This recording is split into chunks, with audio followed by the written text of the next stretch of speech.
but I guarantee you I'll get emails from somebody. I'm trying to Zoom and there's nothing here. Oh, yeah. And I'll get Zooms on Wednesday and I've had them on Thursday. But we won't talk about that.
Okay, here.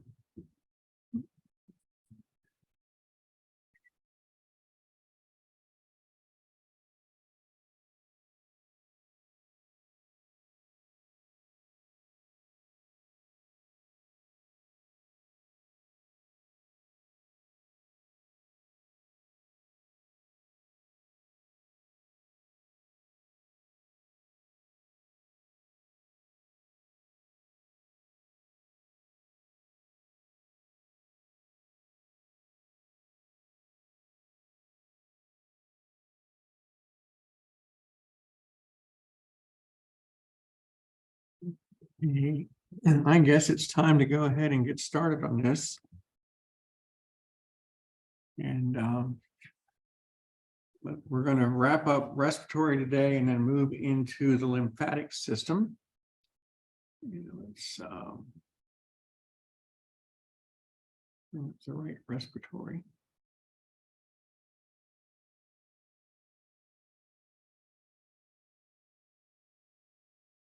Okay, we had stopped the last time on carbon dioxide transport.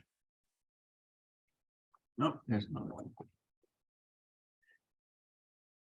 Okay. So we're busy breathing and we're generating carbon dioxide and breathing air in, breathing air out. We have to get rid of the carbon dioxide that we're making in the Krebs cycle in our mitochondria. It's the only place where the carbon dioxide comes from. So every time we break down glucose and we form pyruvic acid, the pyruvic acid goes into the mitochondria and the Krebs cycle starts stripping off high energy electrons, but also releases 6 CO2s coming off of here. So how do we get rid of the carbon dioxide? Well, part of it gets dissolved in plasma, only about 10%. So a very small portion of the CO2 that we generate goes into the plasma. Another 20% is picked up by hemoglobin. As hemoglobin gives up oxygen, its in affinity, its willingness to grab carbon dioxide goes up. So the more oxygen we give off from the hemoglobin, the more we're releasing because of more demand, more CO2 we're going to carry. And that's perfectly normal because as our oxygen demand goes up, we're going to be generating more CO2. That only gives us 30%. The bulk of the carbon dioxide is transported. 70% is transported as bicarbonate. It's carried as bicarbonate, as a bicarbonate ion in the plasma. So we're busy taking CO2, forming bicarbonate with it. And then as we get to the lungs, we then break apart the bicarbonate. We react to bicarbonate to release the CO2 out that way. So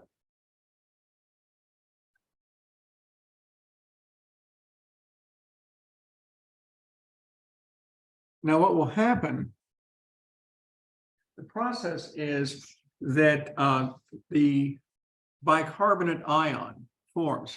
Let me go back. There's a really good picture of this going on. Let me go back a few slides here.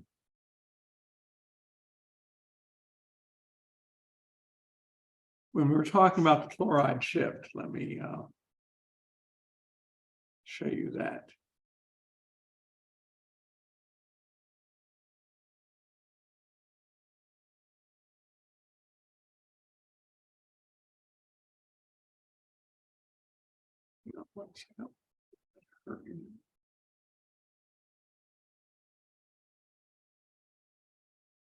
Here we go. This is the chloride shift. So what happens in our red cells is we form bicarbonate. Typically what happens on the left-hand side here, you see the red cells. And I probably need to put this picture down and transport a CO2 also. But what happens here, there's our red cell right there. Carbon dioxide released from the cells as they are undergoing cellular respiration, forming CO2 in their mitochondria. The CO2 diffuses into the plasma and at the tissue, and it is absorbed by the red cell.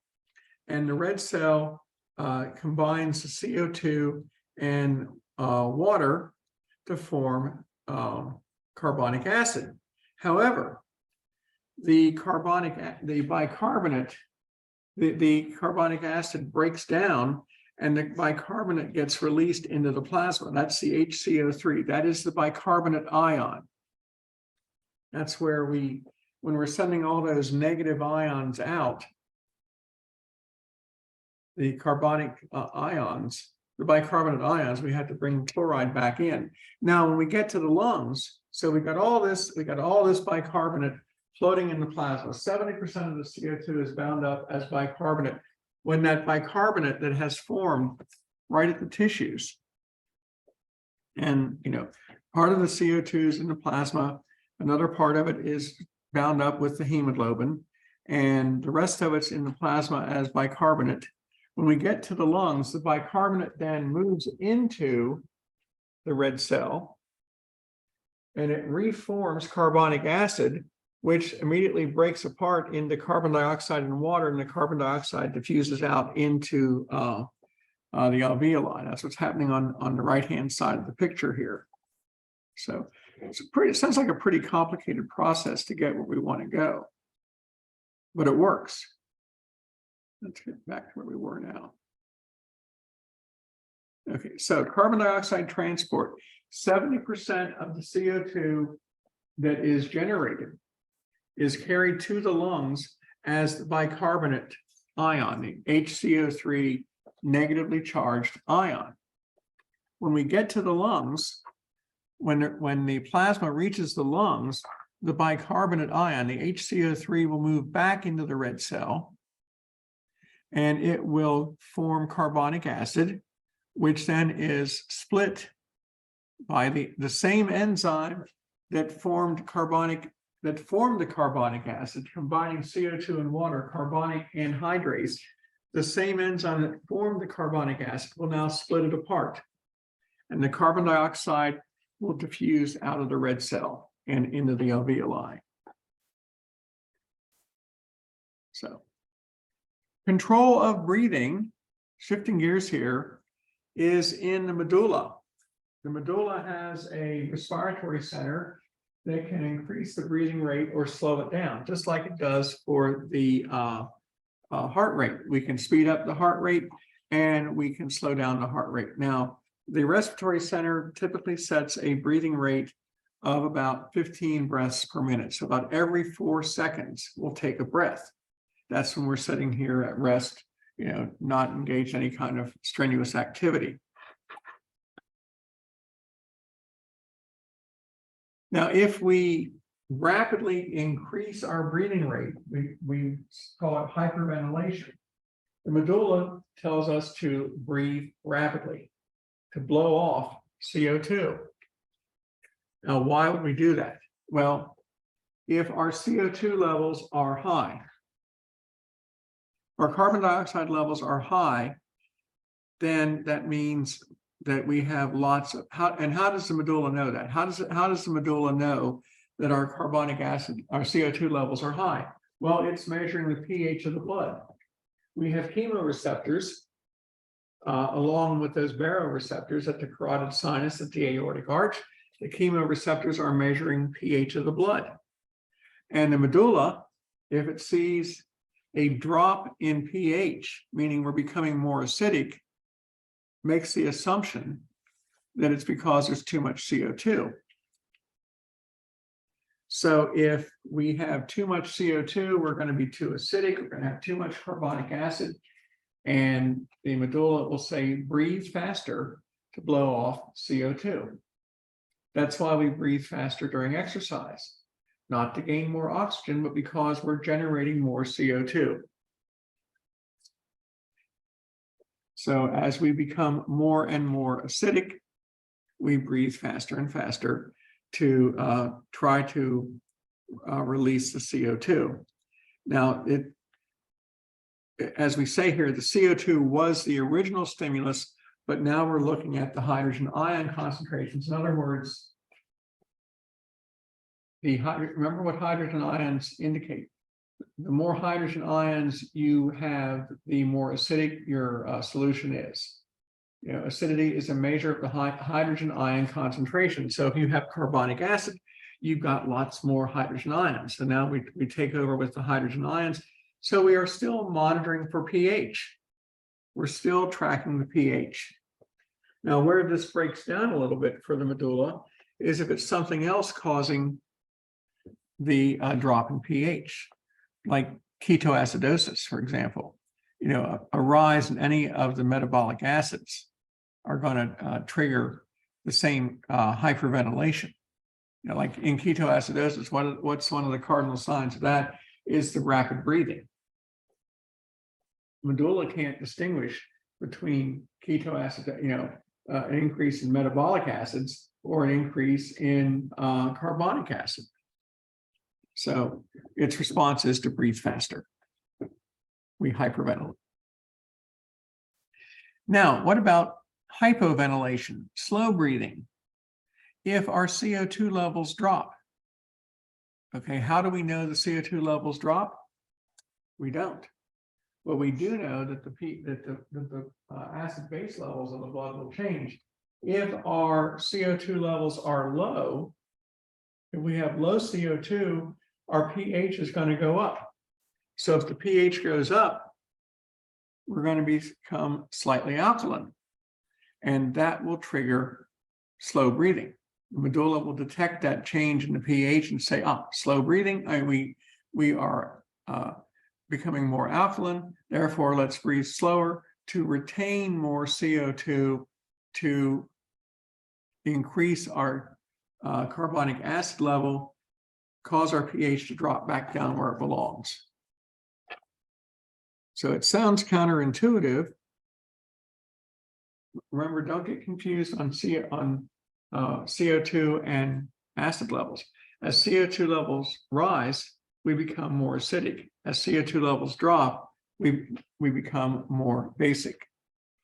So when we hypoventilate, we retain more carbonic acid, and we retain more CO2 to make more carbonic acid.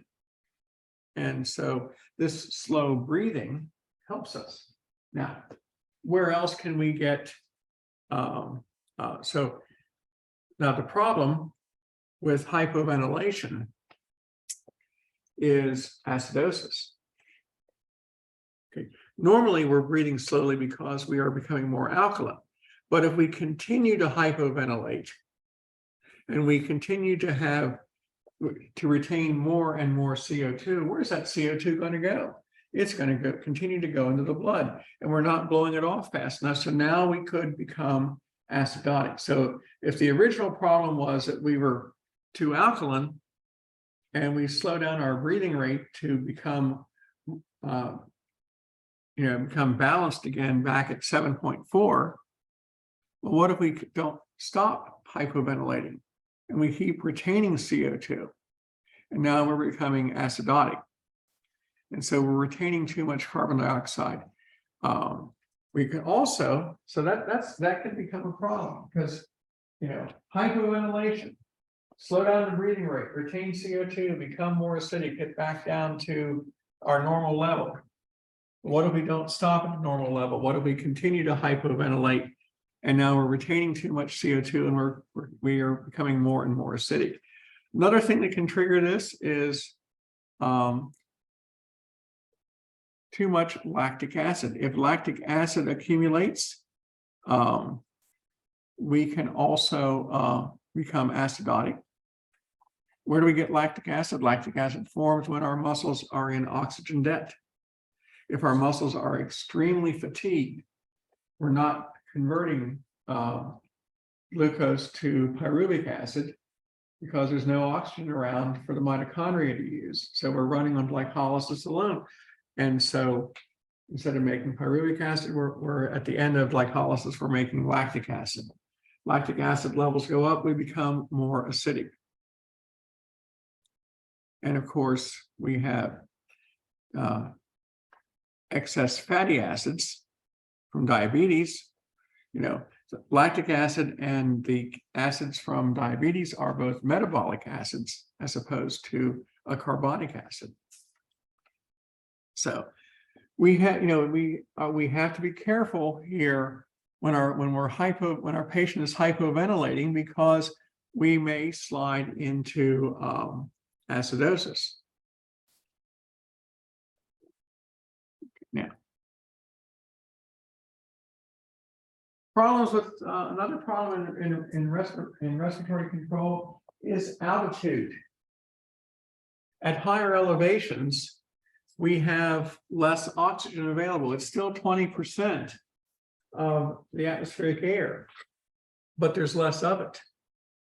The air pressure at 10,000 feet is half of what it is here, which it's still 20% oxygen and 80% nitrogen, but there are less molecules of oxygen and nitrogen in the air at 10,000 feet than there are at sea level. So the air pressure at sea level is 760 millimeters of mercury. At 10,000 feet, it's 380. Remember, it's the pressure caused by the particles, the molecules of oxygen and nitrogen bouncing off of our bodies. There's half as much at 10,000 feet. So we become, we have more difficulty in moving until we adapt to that. We don't like to do anything sudden because we'll find ourselves short of breath. If we move to a higher elevation at 10,000 feet, let's say we move to Colorado, Estes Park, Colorado is the counterpart to Gatlinburg as far as it being the gateway to the Rocky Mountains as opposed to the Smoky Mountains. It's at 10,000 feet. Gatlinburg's probably only around 3,000 or 4,000. So you don't really notice a lot of change when you get up into Gatlinburg. So what happens here is as the partial pressure of oxygen in the atmospheric air drops, which will happen at the higher elevation you are, the chemoreceptors in the aortic arch and in the carotid sinus are going to be much more sensitive to carbon dioxide than they were before.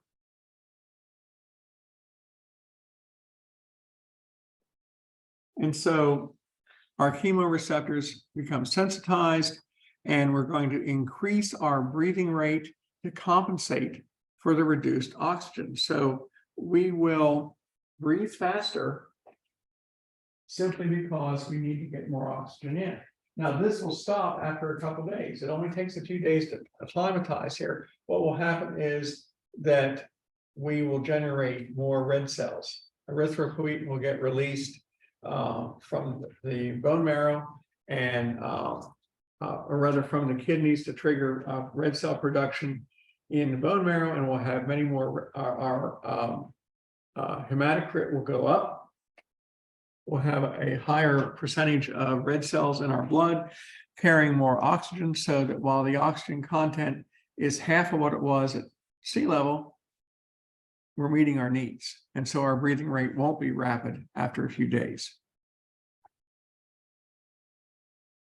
Problems with our lungs, lung diseases.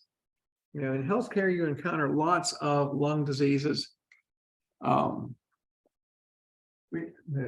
primary focus is on COPD, chronic obstructive pulmonary disease, chronic emphysema, and chronic bronchitis are the two key functions of COPD. Lung cancer is not included in COPD, it's its own category.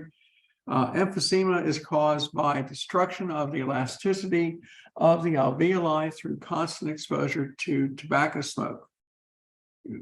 About 90% of all cases of emphysema, between 80 and 90%, are caused by tobacco smoke.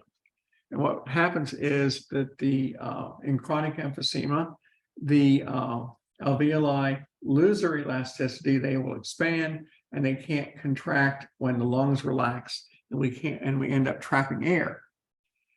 Chronic bronchitis is chronic inflammation of the bronchi. Both of these conditions here, and chronic emphysema is nearly all of it. Most of these conditions are irreversible. They can't be fixed, and they can be treated to slow it down, but they can't fix it. You can't reverse the damage once it's done. What happens is it becomes harder to blow air out of the lungs. If the airways are narrowed, like they would be in chronic bronchitis, or if the alveoli can't relax, if the elasticity of the alveoli are destroyed, we can't blow the air out. And so we trap that air, which is now dead air, essentially, in the lungs. And as we suck in more air, the alveoli inflate even more, and we're trapping even more air to it, where our lungs would look like there are large bubbles of air bulging out on the surface of the lung. And in fact, to the point where in some cases you have to have lung reduction surgery to cut out and remove these areas where the trapped air is, because it's not functional anymore. Okay. Causes of COPD. Smoking is the #1 cause of COPD. We have what's known as dyspnea, labored breathing. It's hard to breathe. It becomes harder and harder to breathe, to get air exchange taking place, because the alveoli are not responding. A couple of things happen here. Your patient develops what we call a barrel chest.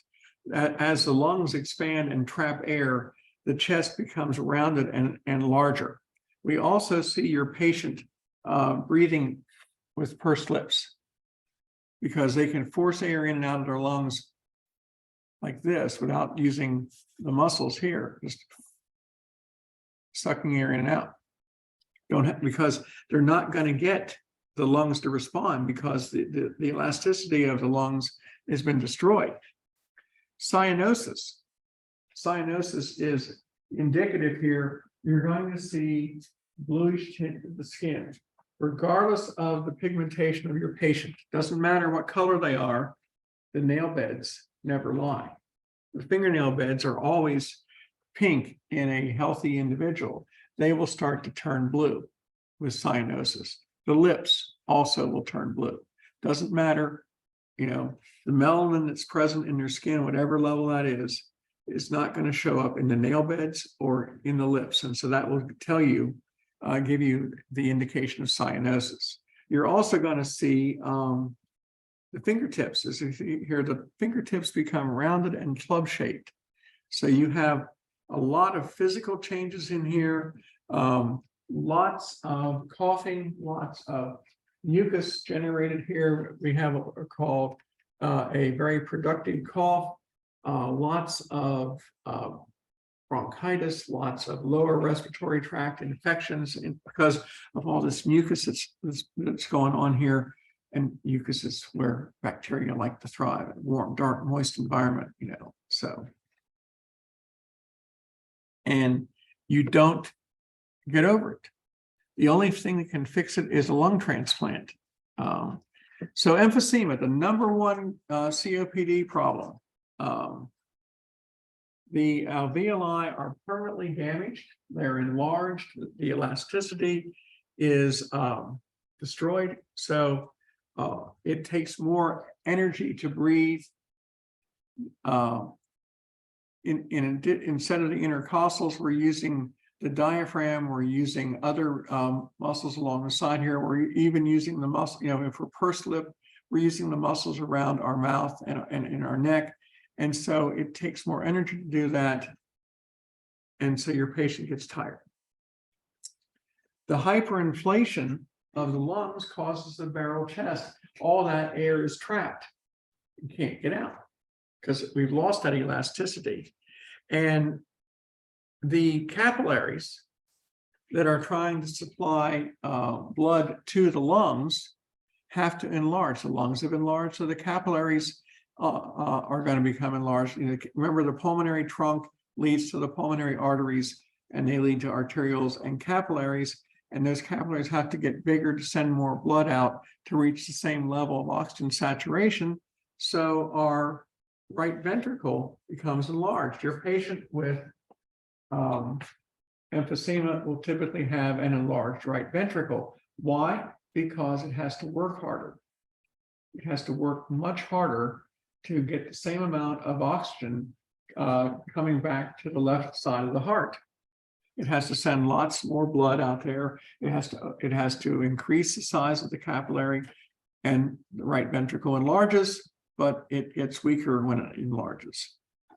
So chronic bronchitis causes airway obstruction. You produce lots of mucus lining the bronchi. They also are going to become, they're inflamed, they're enlarged. In the inflammatory response, which we'll talk about in the immune system, the inflammatory response is our body's way of protecting us against an infection. And it's a perfectly good response. Part of what happens here is that we release histamine, and histamine causes us to dilate our vessels. Our arterioles dilate, increasing the blood flow to a region. The capillaries become much more permeable to plasma. Plasma leaks out. White blood cells can move out through diapedesis. We have more glucose and we have more oxygen in the red cells. So that an area that's inflamed turns red because there's more blood going to it. That blood's carrying more oxygen and glucose, and carrying white cells, so we can eat bacteria, and dead cells, we can have more glucose to promote energy and oxygen to promote healing. That is the inflammatory response. It's a good thing. However, in bronchitis, the bronchi become inflamed because there's too much stimulus, and that causes production of mucus, because that's what we do in an inflammatory response. We leak fluids out of the capillaries to bring in more oxygen and white cells and stuff like that. That inflammation, though, doesn't go away. The airway, the bronchi, are inflamed, they're narrowed, they form scar tissue. And so we have an obstructed airway, making it more difficult to breathe. The risk factors: air pollution, smoking can cause chronic bronchitis. A heavy smoker runs 3 risks: lung cancer, emphysema, or chronic bronchitis. There are occupational concerns also here. People that work where there's in very dusty environments or dirty environments.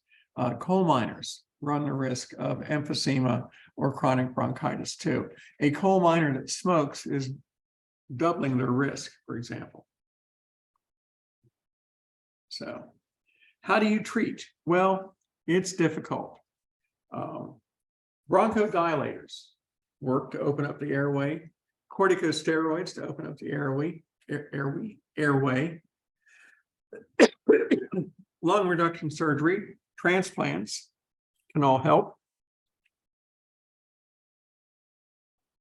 Now, the symptoms tend to come in two categories of your patients. Excuse me.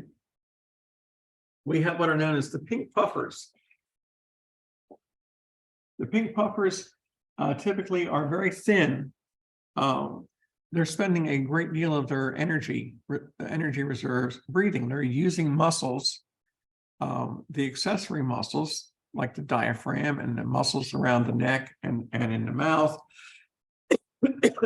and on the sides of the thoracic cavity to breathe, and they're burning more energy. So they're doing this to keep their CO2 and PO2 levels reasonably close to normal. So they're thin, they're losing weight because of this, they're getting almost emaciated. Their skin color is pink, or at least the nail beds are pink and the lips are pink. So these are the pink puffers. They're spending a lot of time trying to breathe, a lot of energy. So those are the pink puffers. The blue bloaters are just the opposite. They're cyanotic. Their nail beds and their lips and their skin, if they're Caucasian, is going to be have a blue tinge to it. They're overweight. They'll have the barrel chest. Cyanosis is caused by hypoxia, not enough oxygen getting to the cells. The skin appears blue because the blood is darker red because there's less oxygen in the hemoglobin. Oxygen and hemoglobin combined give you the bright red color of blood. When there's less oxygen, the blood appears darker red. So your patients are either going to be a pink puffer or a blue bloater. Blue bloaters are cyanotic. They're retaining more gases. They'll more likely have the barrel chest. So now asthma is not COPD. And I'll say that with a caveat. Sometimes, some years it is, and some years it isn't. It depends on the decision making by the various boards of medicine that deal with respiratory diseases. But for right now, we're going to say that asthma is usually not COPD. It depends. Lots of people have asthma in various degrees of difficulty. What happens here with asthma is the chest gets tight, there's coughing, there's difficulty in breathing, there may be wheezing in here. It is caused by some sort of inflammation of the airway through a bronchospasm. It may be a transitory event. It comes and goes. Your average asthma patient may keep their asthma under control by taking steroid therapy, having a rescue inhaler nearby in case they start to wheeze. It is typically caused by some sort of acute inflammatory event. There can be lots of triggers for this. It can be cold air. It can be dust. It can be allergens. It can be a respiratory infection. It can be the trigger here. But it usually most patients with asthma have it controlled to the point where you can use your rescue inhaler occasionally, as long as they're using their inhaler, their steroid inhaler in the evening. For example, my wife uses BIOL every night. It's a powdery inhaler that continues to keep the airway open. It functions as a long duration effect of a steroid. It's not a rescue inhaler. Her rescue inhaler contains a corticosteroid in it. So now pneumonia. It's a bacterial infection. Pneumonia causes an accumulation of mucus on the lining of the alveoli. Now, our alveoli are always coated with water in the form of mucus. we have to dissolve gases into the water for them to exchange across the alveolar membrane. You know, O2 going in, CO2 coming out. Pneumonia causes an increase in the production of this mucus, thickening the respiratory layer. If you remember, the distance oxygen normally has to travel to go out of the alveoli is only a half of a millimeter. But as we increase the thickness, it makes it more and more difficult for oxygen to diffuse across and for CO2 to come out. So your patient with pneumonia may be acidotic, they may be cyanotic. You know, your patient is going to probably be breathing faster because of the higher CO2 levels. They're going to be experiencing hypoxia because they can't get oxygen into the cells.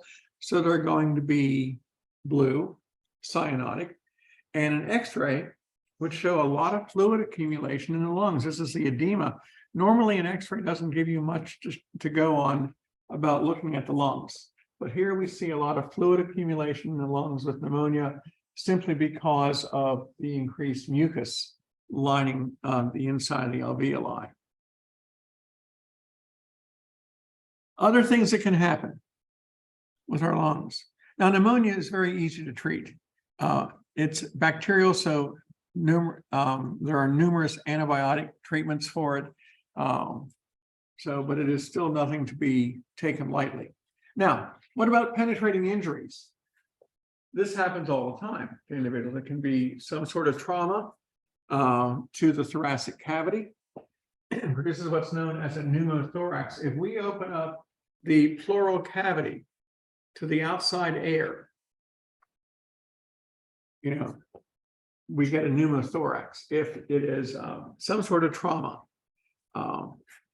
where the chest wall, the wall of the thorax is penetrated, and the space between the lung and the chest wall on the inside, the pleural space, the place between the visceral pleura and the parietal pleura is open to the outside. Outside air penetrates in there, and we get what's known as a collapsed lung or a pneumothorax. What happens is that the pressure inside the lung is the same as the outside air, and the lung collapses. The surface tension of the elastic fibers, surface tension of the lung and the elastic fibers that surround the lung cause it to relax, cause it to contract, and the lung shrinks up because the air pressure is now the same inside and outside the lungs.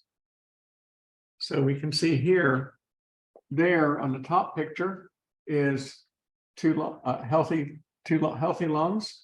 On the bottom picture, you can see the lung on what appears to be the right side has shrunk. It has collapsed on itself because there's some penetrating injury onto the right side of the chest. Okay. And lung cancers. 30% of all cancers in the US are, or cancer deaths come from lung cancer.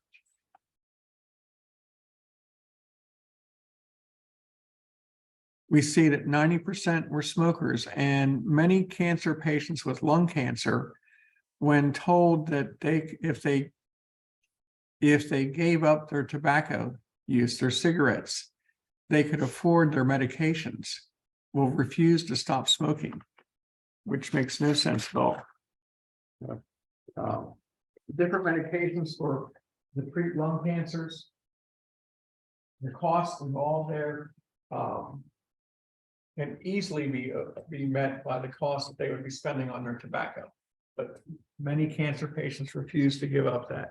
They also persist in smoking while they still have their oxygen tanks attached and with the cannulas running up their nose, and they're still smoking while they're breathing pure oxygen. It does sound like a self-correcting problem at some point. So now, there are three key types of cancer: squamous cell carcinoma. Squamous cells, of course, are one of the types of epithelial cells. We have simple squamous and stratified squamous. Simple squamous cell carcinoma forms in the epithelial layers of the bronchi. That's about 40% of all cases are squamous cell. The adenocarcinoma forms in the periphery of the lung tissues, and small cell carcinoma starts in the primary bronchi. So remember, you have the two bronchi, one on the left, one on the right. Those are the primary bronchi. So small cell carcinoma starts there. So it's about the same amount, more or less, of each category here of the big three. Now here we see on the left is a PET scan, and we see the lung cancer started in the arrow at the top is the cancer, the original cancer. We also now see two additional cancers that have formed in the lymph nodes here in the mediastinum, in the middle of the thoracic cavity, so that the cancer has spread to two additional areas. You know, instead, if it had been caught initially at the lobe in the upper lobe of the lung and removed, then those cancers would not have started in the lymph nodes. Now, what's the prognosis? Well, it depends. You know, it has spread to two additional areas, so the prognosis is not as good as it was if it had been caught originally.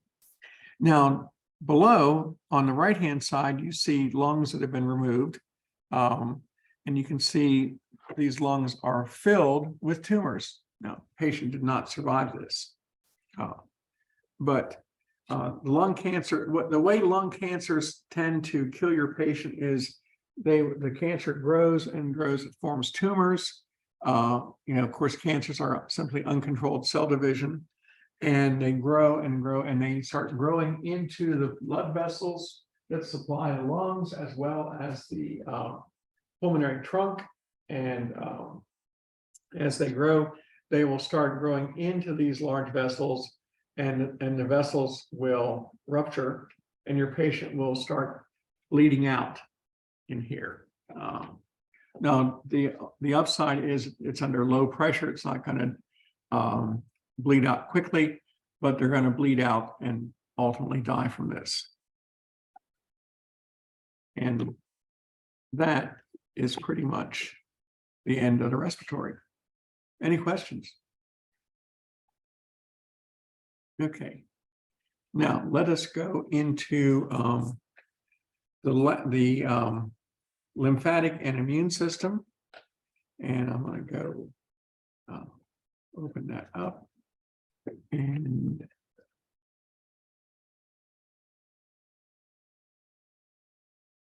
okay.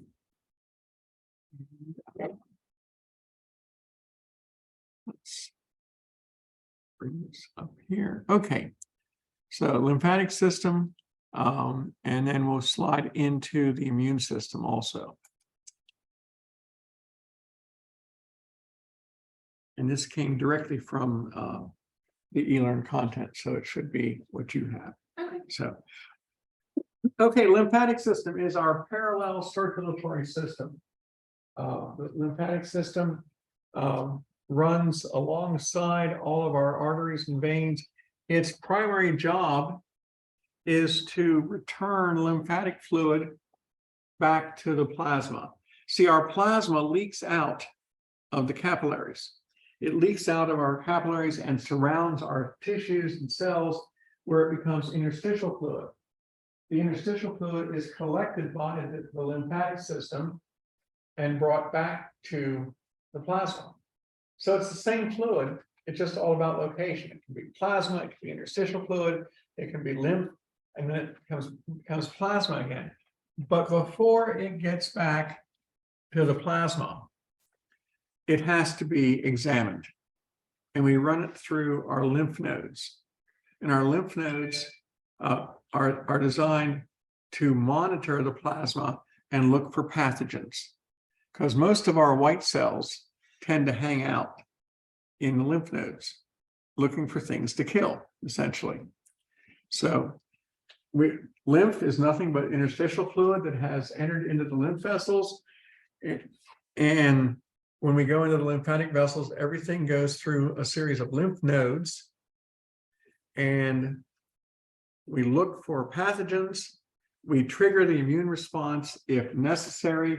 Some of our organs that we don't even consider that we don't even consider having an important role, like our tonsils, for example, are designed to trigger an immune response by our immune system if any kind of pathogen is detected. Tonsils have what we call a sacrificial role. They're designed to get infected. They're designed, if we're exposed to a pathogen, to become infected so they can trigger an immune response. Of course, we pay the price on that by becoming symptomatic, but we stop the infection there, or we end up having to get some sort of treatment. Okay, so the lymphatic fluid drains the interstitial fluid back into the plasma. We filter the interstitial fluid and look for pathogens. We also transport lipids from the gut. We transport lipids from the gut, from the small intestine. By the time lipids get into our jejunum, they've been processed by bile in the duodenum, the first 10 inches or so of the small intestine. We've processed that fat with bile. We've chopped it up into very small pieces, and then we can transport those small pieces of fat back into our blood. We could not get it into our blood as a large, as a lipid, because their molecules are too big. But if we slice them up into small pieces, which is what bile does, breaking it apart, not unlike dishwashing liquid does to grease, sort of the same principle, then we can transport it into our system. Okay, so the three things our lymphatic system does for us is help to regulate fluid levels.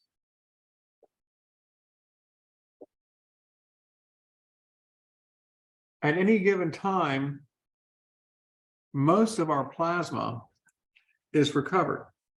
At any given time, the plasma and interstitial fluid are, they're different names for the same fluid.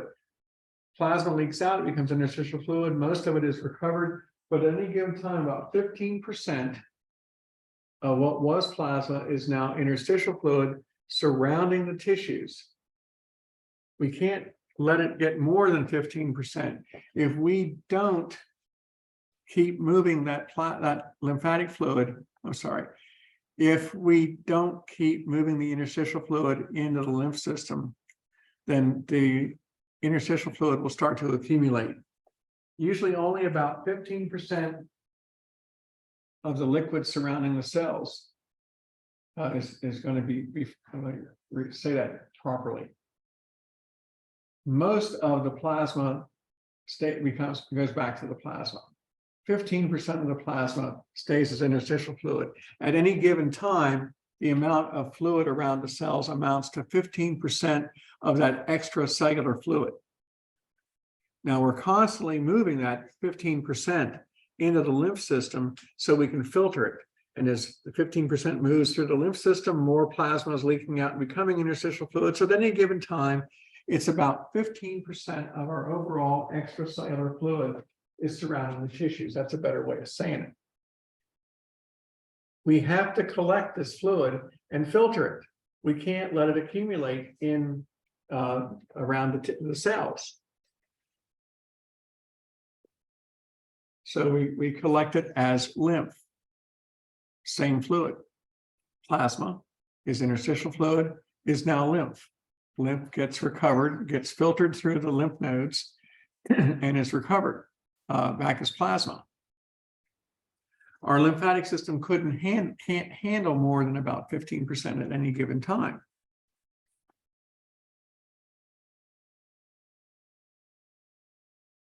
We actually send about 2 to 4 liters of lymphatic fluid a day through the lymphatic system. So the interstitial fluid, altogether, about over the course of a 24-hour period, will send about 4 liters of it into the lymphatic system and filter it and monitor it in the lymph nodes and then return it to the plasma. Now, we don't have that much plasma to begin with. There's only about 3 or 4 liters of plasma.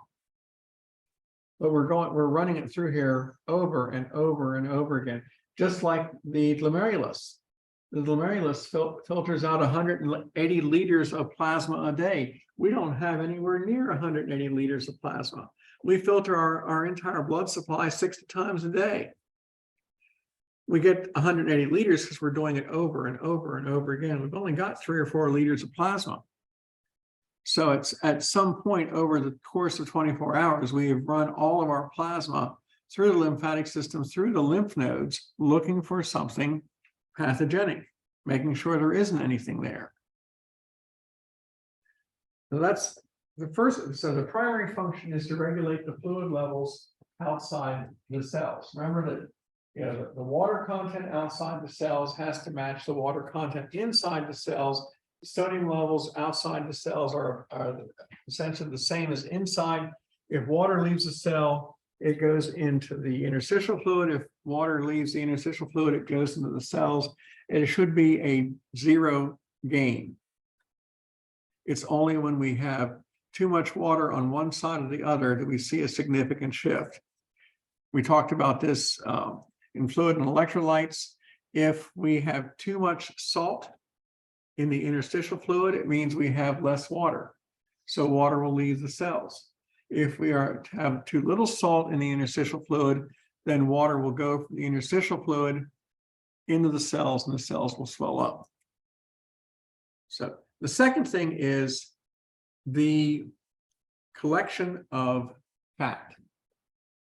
We have to get fat out of the digestive system and into the circulatory system. In our duodenum, we release bile to chop up the fat into small pieces. The parallel to the capillaries, in your small intestine, you've got simple columnar cells. That's what we use to absorb. Simple columnar cells with fenestrated capillaries, lots of holes in it. It's the other place where the fenestrated capillaries are located. We talked about them in the glomerulus for filtration. Here we have them for absorption. So we have these fenestrated capillaries so that we can absorb nutrients, glucose and amino acids and stuff like that here in the small intestine. But we also have an additional capillary here called a lacteal. The lacteal runs up the middle of the columnar cell, and as the circulatory system capillaries are absorbing nutrients and water and glucose and proteins and stuff like, or amino acids and stuff like that, the lacteals are going to absorb chopped up pieces of fat. And what passes through the lacteal is something we call chyle. It is lymph with a high fat content, and it looks like skim milk, essentially. So this lymphatic fluid, it's salt water, but it has a lot of chopped up pieces of fat, so it appears to have a milky white appearance, not unlike what skim milk looks like. So that's how we get our fat back into our blood supply. Because again, the lipids are too large a molecule. I mean, consider your typical triglyceride. Hang on one second.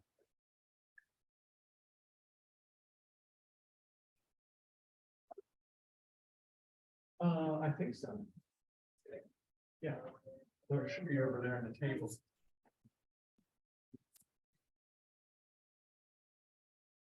Take a look there or the vinyls. I'll just do it in dishes. Okay, And that's the fine. medium gloves. Okay, I'll bring this thing back after class, the cart. Okay. 'Cause Yeah, I'm- no, student workers can bring it back. Oh, we'll send them up. I got stuff for them then. So, okay, sorry about that interruption. So triglycerides are large molecules. Remember, they have glycerol and 3 fatty acid chains. The fatty acid chains are maybe 30 or 40 carbon atoms long, and we got 3 of them. So they're large molecules. We chop them up into tiny pieces here, and then we get this chyle that moves across into the lacteal. Now, the third primary function here of the lymphatic system is the filtration of the lymph. Now, we do a lot of this in the spleen. The spleen is one of the lymphatic organs. So we run, our blood goes through there. Lymph gets filtered in the lymph nodes, and we have the lymphocytes, the B cells, the B and T lymphocytes are present in the lymph nodes, designed to destroy bacteria. The T cells will kill things, the B cells will produce antibodies. So now, here is our lymphatic system right here. We see we all have lymph nodes. We have lymph nodes in the cervical region. We've all been exposed to this, where we've gone to our healthcare provider and they palpate around our neck and they say, well, your glands are swollen. They're talking about your lymph nodes. Your lymph nodes are swollen. They swell up when we're fighting an infection.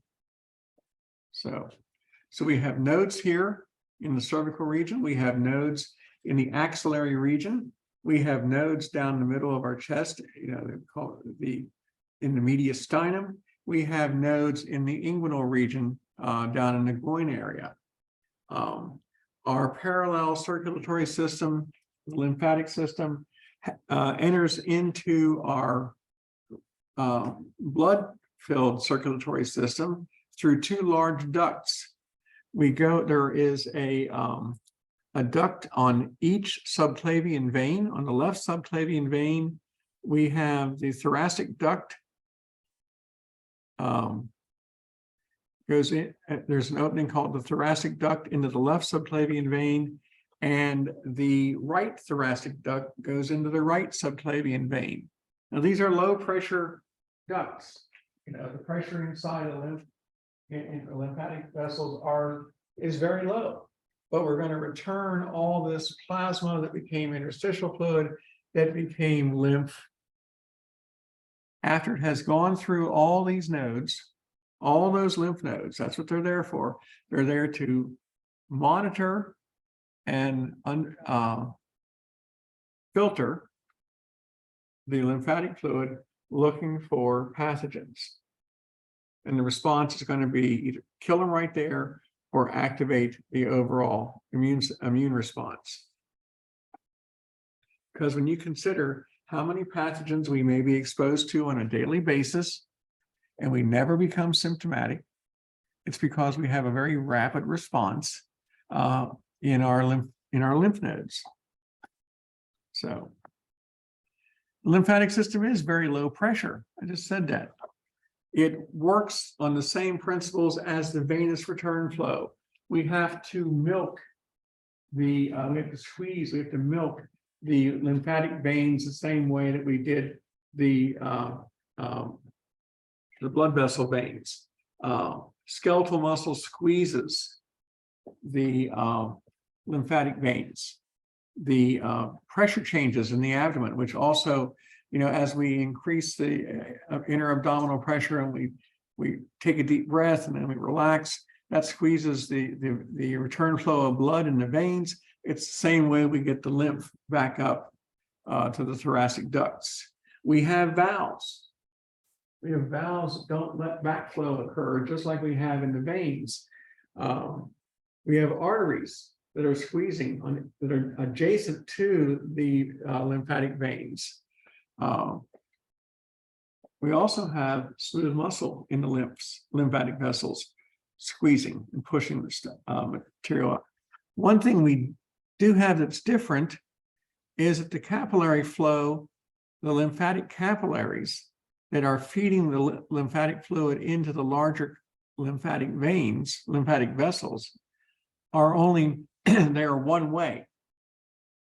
You have openings into these closed-end capillaries that fluid goes in and only can go one direction ever. It can only ever go back to the thoracic ducts. Now,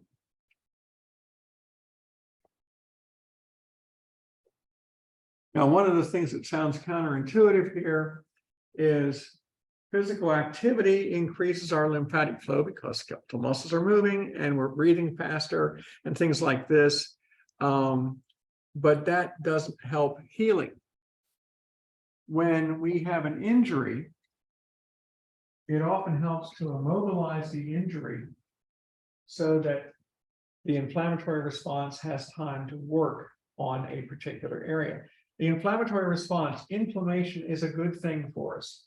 Inflammation helps us to recover quicker. And so when we have the inflammatory response, yes, we have redness and tenderness around the site of an injury, but that redness is caused by more red cells going in. The tenderness and pain is caused by increased entry of plasma and interstitial fluid into the tissue spaces, allowing more white cells to migrate into the tissue spaces, also bringing in more oxygen and taking away more CO2 and bringing in more glucose to promote healing. So if we can immobilize the area, then we'll have more time for this inflammatory response to work for us. We all have inflammatory responses going on in our bodies all the time. If you have a cut or a scratch and you have a red area around the cut or scratch, that's an inflammatory response. It's a good thing. It helps us heal. So now this is what happens in our lymph vessels. Here we see as the arteries pulse. Notice how the lymphatic flow slows down. And then when the pulse comes through the artery adjacent to the lymph vessel, because we're looking at the lymph vessel here now, you see the movement of the lymph through the lymph vessel. When the pulse comes down the artery, which you don't see the artery on this illustration, on this image here, but when the pulse comes down the artery wall expands and then snaps back. That's a pulse. It's a snapping back of the elastic artery wall. And every time we get that pulse coming down, that snapping back of the artery wall, we can push more lymphatic fluid through the lymph vessel. Here you see how it slows down like that and then speeds up. Slows down and speeds up. That's going to push the lymphatic fluid through the lymph vessels up eventually towards the thoracic duct. So the lymph vessels are one way. They have closed-end capillaries. We don't see that in the regular circulatory system. We only see it in the lymphatic vessels. So we have lots of closed-end capillaries that fluid can go in, but it can't come back out. We have lots of collecting vessels that the capillaries feed to, sort of like, how the capillaries lead to venules. Well, that's sort of the same relationship we have here. And then we have trunks and ducts. The vessels form larger and larger vessels that we call the lymphatic trunks. And then those trunks dump into a duct on each of the subclavian veins on the left side and the right side.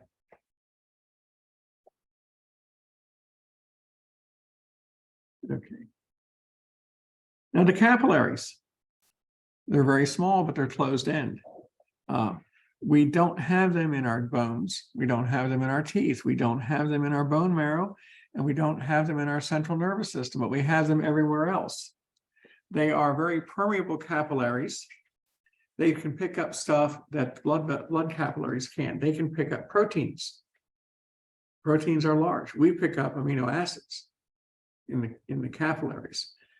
Proteins are large. Cell fragments are large.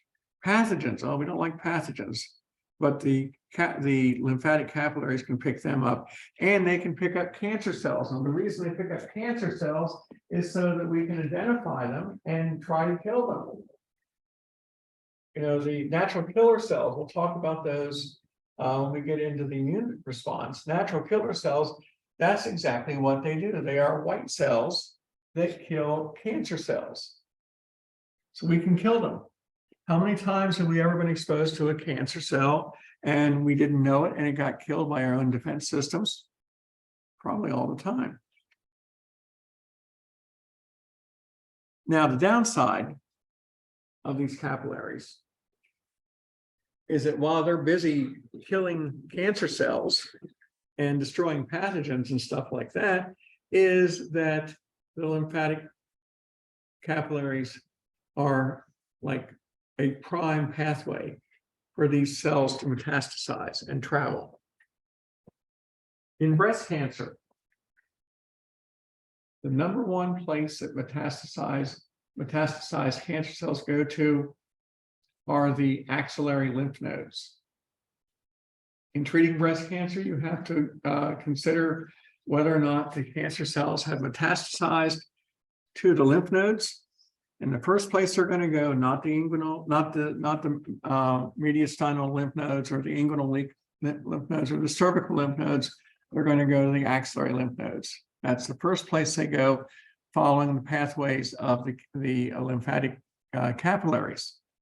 You know, the cancers will spread based on these pathways. Pathogens, we use the lymphatic vessels as a pathway to spread. So that's the downside. The upside is we can recognize the pathogens in the cancer cells and try to take actions against them. So here are the lymphatic capillaries that are running parallel and surrounding all of our blood capillaries. The difference is, of course, that these lymphatic capillaries are closed-ended. So the fluid goes in, but it doesn't come back out. And it all has to lead back up to the ducts on the subclavian veins. So your lymphatic capillaries, they are more permeable because they have these one-way valves in here. When fluid comes in, they can't go back out. That's the epithelial cells or other endothelial cells overlap, and there are gaps. So fluid goes in, but it can't find its way back out. So the more fluid that we have in the extracellular fluid, the more interstitial fluid we have that becomes lymphatic fluid, the more those valves are going to stay open. If there's a drop in fluid levels, the valves close, but the fluid comes in and it doesn't go back out. That is something we don't see in our regular blood capillaries. So we have these mini valves. And again, fluid goes up, valves stay open, fluid goes down, the valves close. So we don't see, like I said, we don't see that in irregular capillaries. And of course, there's what it looks like there, more or less. There's your mini valve there that can open and close. Okay. When we have an inflammatory response, we're killing off pathogens or taking out fragments of dead cells that have been damaged by trauma or a bacterial toxin, for example, or a virus. The cells, what viruses do is they infect the cell and they cause the cell to essentially make copies of the virus until it explodes. And so the capillaries can absorb the fragments of the exploded cells. They can absorb the viruses and they can absorb the cancer cells, which regular capillaries can't do. So, and because the goal is to take everything to the lymph nodes so that we can look at what's in there. The lymph nodes will always filter the plasma, filter the lymph, looking for things that shouldn't be there, looking for bacteria, looking for viruses, looking for cancers, looking for funguses, anything.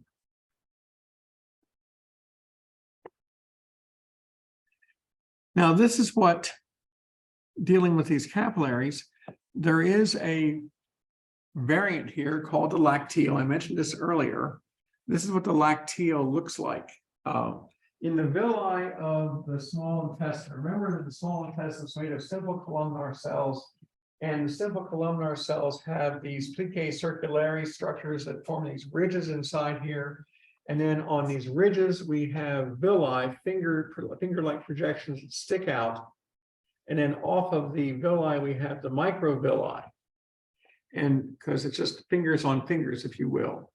The villi, made up of these simple columnar cells, have, they're only one cell layer thick, and they have a capillary inside here where we have capillary on the left is coming off of an arteriole, and the capillary on the right is draining into a venule, and it goes up on the inside of each villus or villi, and in the middle of that we have a lacteal. That's that tan structure in the middle. That's the lacteal running parallel to the blood capillaries. So blood supply goes in on the red side of the regular capillary and goes out on the blue side, and the lacteal is in the middle. Now, each of the villi, each of the microvilli are only one cell layer thick. So nutrients absorbed through the simple columnar cells, sugars and amino acids are picked up here. Now, the bile in the duodenum has chopped up the triglycerides. The lipids that we consume are the triglycerides. Triglycerides are made of glycerol and fatty acid. What the bile does is chops the triglyceride up into its separate components of the individual fatty acids and the glycerol, and that's now small enough to pass through the one cell layer thick of the simple columnar cells. It still has to go through the simple columnar cells, and then it is absorbed by the lacteal in this form we call chyle or chyle, I guess. And so we can't get the lipids to go into the blood capillaries. They have to go into the lacteal. They're still too big, even though they've been chopped up, to go into the blood, but they're at least small enough to pass through the membrane of the simple columnar cell and then be absorbed by the lacteal. Like this. I don't think our lymphatic capillaries are green, but green looks good. So what happens? Well, we absorb the fats, the chopped up fats in here, and the lymphatic capillary is with the lacteals draining into it, come up into the thoracic duct, leading to the subclavian vein, and we dump this into the plasma. So this chopped up fat now gets dumped in directly through that thoracic duct. Don't have to go across any membranes or anything like that. So we can get our fats back, we can get our fats into our plasma where we want to be able to use it. So we get around the problem of the lipids being too large to be absorbed directly into the capillaries. Okay. Now the two collecting vessels, I should say the collecting vessels lead into two different ducts. We have a duct that dumps into the right subclavian vein, and we have a duct that jumps into the left subclavian vein. Now we call the right lymphatic duct, it dumps into the right subclavian vein, and the right lymphatic duct drains half the head, half the head, half of the thoracic region, and the right arm. So about half of the, halfway down, maybe to the level of the diaphragm on the right-hand side, and half the head and the whole right arm. All the lymph from there is collected by the right lymphatic duct, excuse me, and dumps into the, dumps into the right subclavian vein from the right lymphatic duct. Everything, as I say, only, a small portion of the body is going to be draining on the right side. We drain the right arm, the right side of the thoracic cavity, and the right side of the head, and that goes into the right lymphatic duct, into the right subclavian vein. Everything else drains into what we call the thoracic duct, and that dumps into the left subclavian veins. So it's only two locations where all this lymphatic fluid is going to come back into the plasma: at the right lymphatic duct and in the thoracic duct. I'm sorry. Yeah, the right lymphatic duct and the thoracic duct, dumping into the two subclavian veins.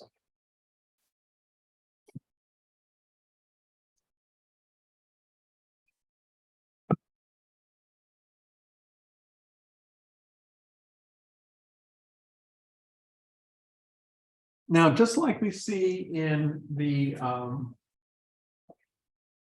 venous return flow to the heart, we're going to have these one-way valves inside the veins, the lymphatic vessel, we call them the lymphatic vessels. Will have these one-way valves, but here we're going to have smooth muscle contraction. Notice how the smooth muscle is also squeezing the lymphatic vessel there. Yes, we have the one-way valve, but in our veins, we depend on the contractions of the skeletal muscle around the vein as the only way to get, blood returned back to the heart. Here we have squeezing of the lymphatic vessel itself by its own smooth muscle. But again, we're still using these one-way valves. So we're going to continue to push the lymph up these vessels, ultimately to reach the subclavian veins. Okay. And this is what happens to these vessels when we breathe. We can see how these one-way valves will open up and close when we, raise the pressure in the abdomen. We raise the pressure in the thoracic cavity. The valves will go shut like they are now, and then they open up. Can't really tell. They're open just enough there. Now they go closed. Very definitely tell when they go closed. And this is going to, when we see the pressure changes in the thorax and the abdomen, then we can open and close these valves and push lymphatic fluid up. So we've already seen what happens with the arteries around the capillaries, how we're pushing them up that way. Here we're seeing these larger vessels. We're still pushing thanks to the change in pressure from breathing. Okay, and of course, there's the lymphatic trucks again. So as I said, the right lymphatic duct drains the right upper arm, the right side of the head and the thorax. The thoracic duct drains everything else. So we're either going to go into the right or left subclavian veins. So, problems. Lymphedema, localized edema, where fluids being retained, fluids being trapped in the lymphatic vessels. Something is impairing the movement of fluid, so it's not getting up to the thorax, to the lymphatic ducts. Something.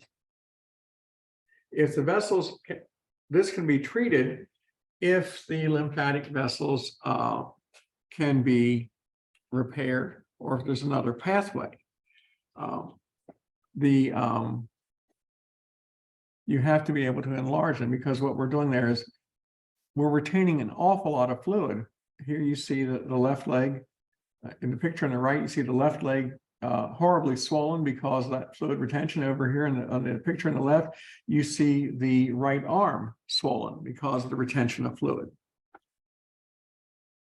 And other examples here. Now here we can see lymphedema, again, where the lymphatic duct has been blocked. The picture on the left shows you a swollen left leg. Here is after treatment, and the swelling has gone down. The picture on the right, you see a swollen left leg prior to treatment, and you can see how the recovery is going along. You know, that still has a way to go, and that right leg looks a little suspicious also there in that picture, again from lymphedema. So, and of course, here we see swelling in the left arm, and we see it after the swelling, after the blockage has been removed. So, okay, this is a great place to stop. Lymphoid cells. We will pick up with this next Monday and wrap up this chapter and start into the immune system.